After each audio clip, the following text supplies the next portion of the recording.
Allah şehitlere 5 mertebe vermiş, onları peygamberlere vermemiş.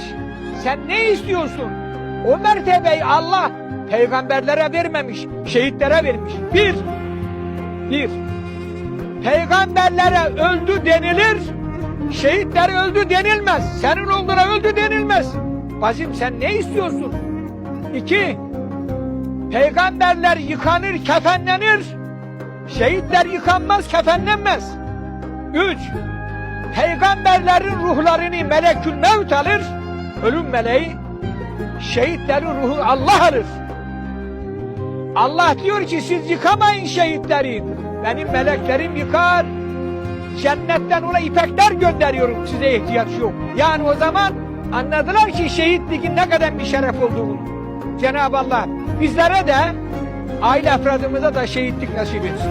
Amin. Amin.